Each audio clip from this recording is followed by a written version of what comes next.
All of these big dick deviants is all catching hell in 2024. It's up for all of them. It don't matter if you Diddy or whoever you is, TG Jakes, any of them. All lies will be exposed. That's all. Rappers, they're all so tough until you hear their real name. Yeah, or until you see them at a puffy party. Oh. Then they're not tough no more. I'm surprised that the rap game is still alive because the masculinity that the rappers are supposed to portray. Perform fellatio on me, and you get your deal. That was what I heard while I was on Empire about some of the people in the business. And Petey Pablo, you remember Petey Pablo? I know who that is. Petey Pablo, talented writer, singer. Him and Young Buck wrote a song called Ho Is On. And in that song, back in about 2011 or 29 or something, because he called out all of the homosexuality taking place at those parties and those people, he was kicked out of the music business. No radio station would play his stuff.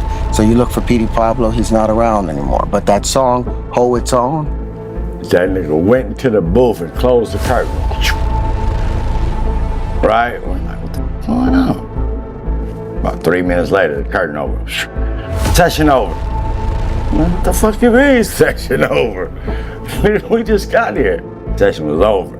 I don't know what that nigga went and said to that. But I guess he didn't want that nigga to say his name in the song. Period.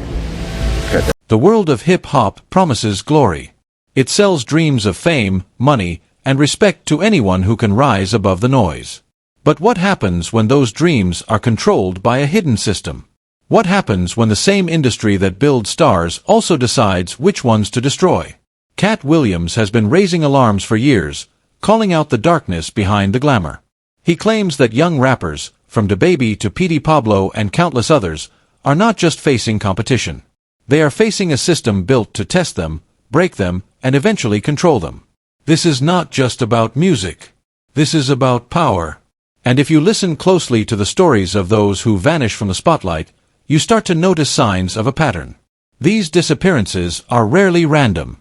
The deeper you look, the more it feels like silence is forced, and resistance is punished. Katt Williams has never held back when describing the entertainment business. He calls it a game of control, one that rewards those who obey and punishes those who resist. According to him, the success of an artist is often decided long before, and those who step out of line quickly learn that their fame can be taken away just as fast as it was given. Beyonce's daughter, Blue Ivy. I actually met Beyonce before. That was one of the people be like, who you done met? You know what I'm saying? Like it threw you out, like it took you back. Like, you know what I'm saying? Beyonce, I was at a party at Diddy crib in LA. This was the beginning of 2020. Club Shay Shay, yeah. I was trying to do something there that hadn't been done.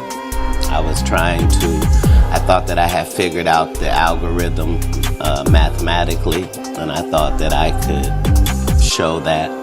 And when I wrote it out to kill the careers of the people I was talking about, right?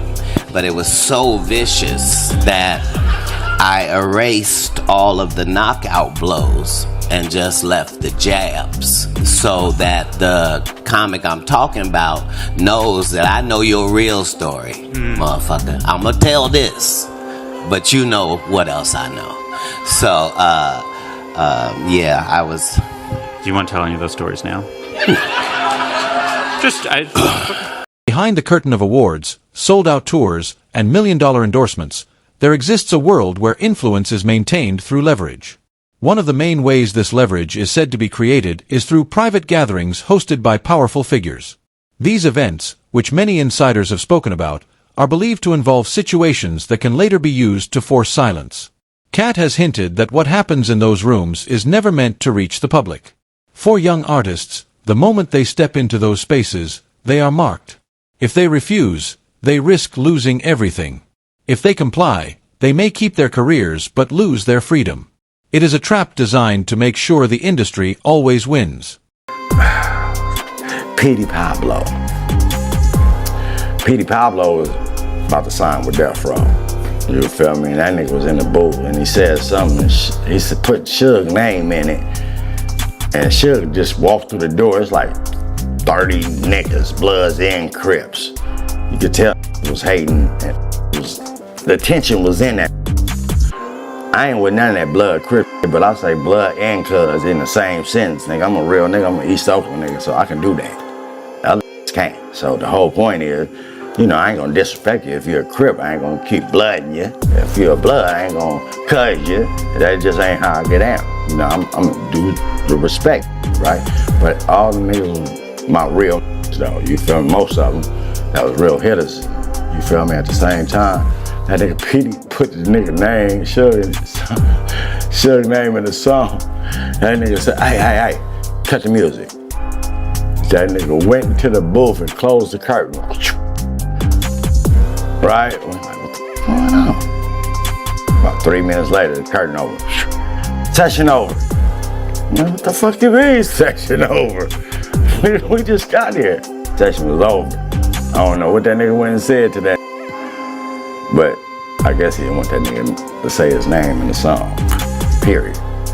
Cut that whole session up. This hidden system thrives on fear, making every artist's success feel uncertain and fragile. Stories of sudden cancellations, lost deals, and unexpected betrayals add weight to Katt's claims, leaving many to wonder just how deep this rabbit hole goes. DaBaby's story is one of the clearest examples of how quickly the industry can turn on someone.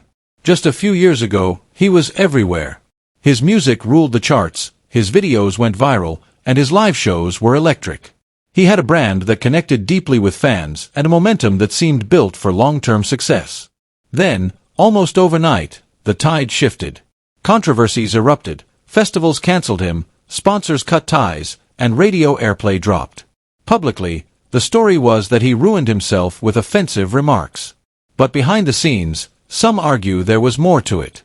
Sources close to the industry claim that DaBaby was pressured to align with certain people and attend high-level events he allegedly avoided.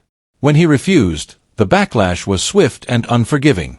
The speed of the takedown felt planned, not natural.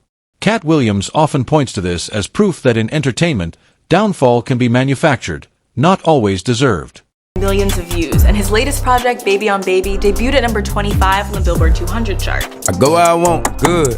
Play if you want, let's do it. I'm a young CEO, sure, yeah. The North Carolina MC started rapping in December 2014 under the name Baby Jesus, but ultimately ended up changing to his current moniker, DaBaby, a few years later. God is great. He's the greatest. I'm just alright. I'm good. He great.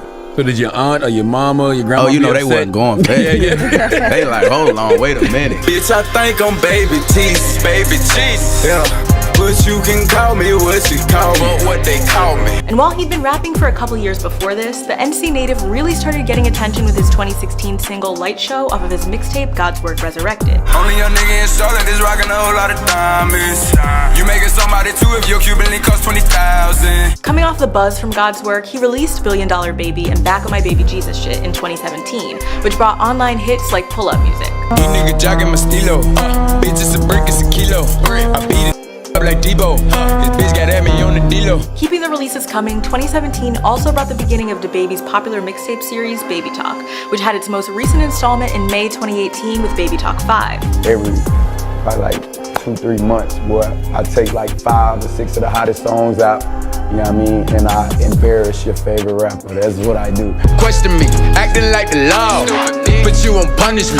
I see you tomorrow. While his music began picking up steam online, so did his antics. At South by Southwest in 2017 in Austin, Texas, DaBaby wore only a diaper and some sneakers, which he said was for promotional purposes. A lot of people like, man, you tripping, man, that shit. And I'm like, that shit is gonna go viral, bro. Like, I'm like, bro, that shit gonna go viral. Like, watch. But whether he was in pull-ups or pants, DaBaby's personality won him more and more fans online. And by the next year, he was consistently dropping clever tracks and lighthearted music videos that were doing numbers, often featuring his favorite little dance. His unique music videos have quickly become a staple of his career. He's tapped the video collective Real Goats for many of his comical clips, and some fans have drawn comparisons to Ludacris and Busta Rhymes. DaBaby's recent visuals for tracks like Minivan and Suge, both of which dropped earlier in 2019, have racked up tens of millions of views altogether. But for DaBaby, the numbers don't matter. Petey, what's next for you? We saw you on the set of Empire, saw you doing your thing on Empire. Are you going back to the set, but you said you gotta go to LA first, actually? Yeah, man, well, you know, I'm still writing music for the show, and Terrence is my brother, you know, and that's another thing. Again, I don't want to speak too much about it because, you know, when I get uneasy feelings about certain situations, you know, sometimes my mouth will put me in situations where I'll be walking around looking like I have lost everything in the world. Like, what did I just say? I did not just say that publicly, but I will, you know, and really don't mind it. But I mean, I understand that there are dire consequences behind some of the things that I say. But Terrence Howard is my brother, and there's nothing that man cannot ask me to do besides some of that stuff they do on TV. Clear that up right now. No, but that's my brother, man. And Was DaBaby truly punished for his actions, or was he made an example for defying hidden powers? This uncertainty has sparked heated debate, with fans and critics searching for clues to uncover the truth. Petey Pablo's journey shows what can happen when an artist refuses to play the game from the start. Bursting onto the scene in the early 2000s with hits like Raise Up and Freak a Leak, he was positioned as a major Southern hip-hop figure. His songs were everywhere. His albums sold well, and he even earned a Grammy nomination. But just as quickly as he rose, he disappeared from the mainstream spotlight. Terrence Howard, who knew Petey personally, has claimed this was no accident.